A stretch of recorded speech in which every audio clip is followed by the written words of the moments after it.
Hello everyone, welcome to my channel Joy of life.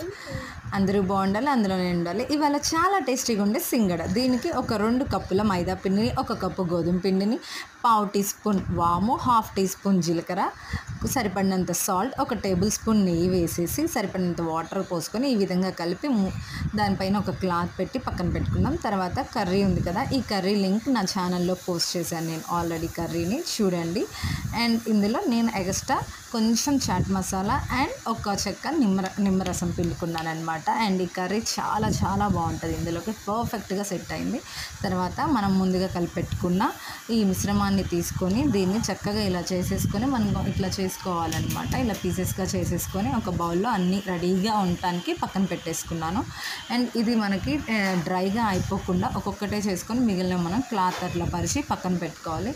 So same మనం చపాతీలు ఎలా చేస్తామో అట్లానే చపాతీలుగా చేసుకోవాలన్నమాట. దీన్ని చేసుకొని ఇట్లా మధ్య కట్ చేసుకొని మనం వాటర్ని పక్కన పెట్టుకొని వాటర్ని జస్ట్ ఎడ్జెస్ని అలా కట్ చేసి ఇట్లా ఇందులో కర్రీ స్టఫ్ చేసి ఈ విధంగా ఫోల్డ్ చేసుకుంటే చాలా చాలా బాగుంటుంది అనమాట. చూసారా, నేను అన్నీ ఇలా చేశాను.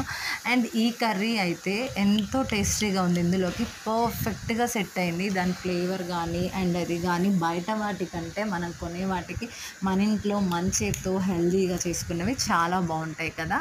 అండ్ ఈ కర్రీ ఎందుకంటే ఎక్స్ట్రా ఇప్పుడు ఏం చేశానంటే ఇది సేమ్ మధ్యాహ్నం లంచ్లో కుక్ చేశానమాట దీన్ని.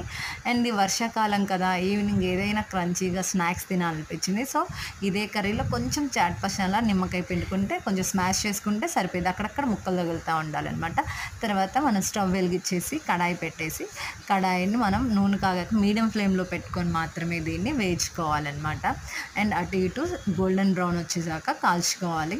అండ్ ఇంకోటి ఏంటంటే ఇవి అన్నీ ఒకేసారి చక్కగా చేసి పక్కన పెట్టేసుకొని మనం స్టవ్ వెలిగించుకొని స్టార్ట్ చేస్తే అప్పుడు ఇవి వేయించుకునే ప్రాసెస్ స్టార్ట్ చేస్తే సరిపోయిద్ది అనమాట.